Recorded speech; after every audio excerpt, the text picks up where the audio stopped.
Vicky express में आपका स्वागत है। आज की कहानी है दो मछलियों और एक मेढक की कहानी।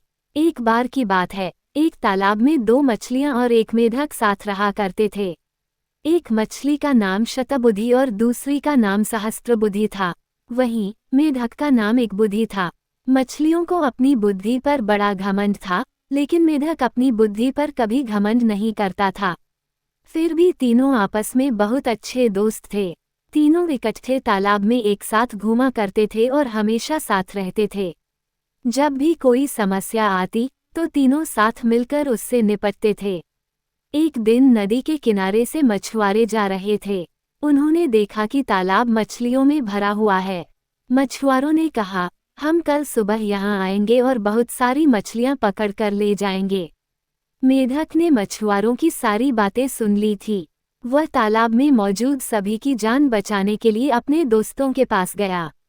उसने शतबुद्धि और सहस्त्रबुद्धि को मछुआरों की सारी बात बताई। एकबुद्धि मेढक ने कहा, उन्हें अपनी जान बचाने के लिए कुछ करना चाहिए। दोनों मछलियां कहने लगी, हम मछुआरों के डर से अपने पूर्वजों की जगह छोड़कर नहीं जा सकते हैं। दोनों ने फिर कहा, हमें डरने की जरूरत नहीं है, हमारे पास इतनी बुद्धि है कि हम अपना बचाव कर सकती हैं। वहीं एकबुद्धि मेढक ने कहा, मुझे पास में मौजूद एक तालाब के बारे में पता है, जो इसी तालाब से जुड़ा है।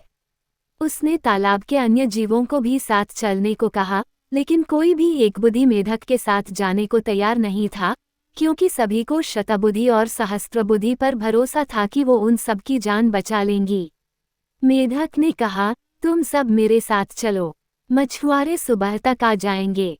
इस पर सहस्त्रबुद्धि ने कहा, उसे तालाब में छिपने की एक जगह पता है। शतबुद्धि ने भी कहा, उसे भी तालाब में छिपने की जगह मालूम है। इस पर मेढक ने कहा, मछुआरों के पास बड़ा जाल है, तुम उनसे नहीं बच सकते हो। लेकिन मछलियों को अपनी बुद्धि पर बहुत गुमान था। उन्होंने मेढक की एक न सुनी, लेकिन मेढक उसी रात अपनी पत्नी के साथ दूसरे तालाब में चला गया। शतबुद्धि और सहस्त्रबुद्धि ने एकबुद्धि का मजाक उड़ाया। अब अगली सुबह मछुआरे अपना जाल लेकर वहां आ पहुंचे। उन्होंने तालाब में जाल डाला।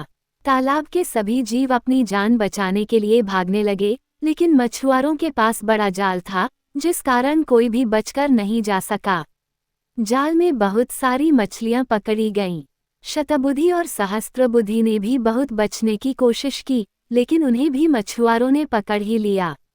जब उन्हें तालाब से बाहर लाया गया, तब तक दोनों की मौत हो चुकी थी।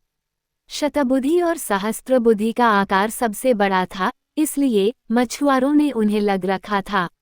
उन्होंने बाकी मछलियों को एक टोकरी में डाला, जबकि शतबुद्धि और सहस्त्रबुद्धि को कंधे पर उठाकर चल दिए। जब वह दूसरे तालाब के सामने पहुंचे, तो एकबुद्धि मेढक की नज़र इन दोनों पर पड़ी। उसे अपने मित्रों की यह हालत देख बड़ा दुख हुआ। उसने अपनी पत्नी से कहा कि काश इन दोनों ने मेरी बात मान ली होती, तो आज ये जिंदा होती। कहानी से सीख, कभी भी अपनी बुद्धि पर घमंड नहीं करना चाहिए। एक दिन यही घमंड जानलेवा साबित हो सकता है। सुनने के लिए धन्यवाद। मेरा चैनल सब्सक्राइब करें, लाइक और शेयर भी करें। धन्यवाद।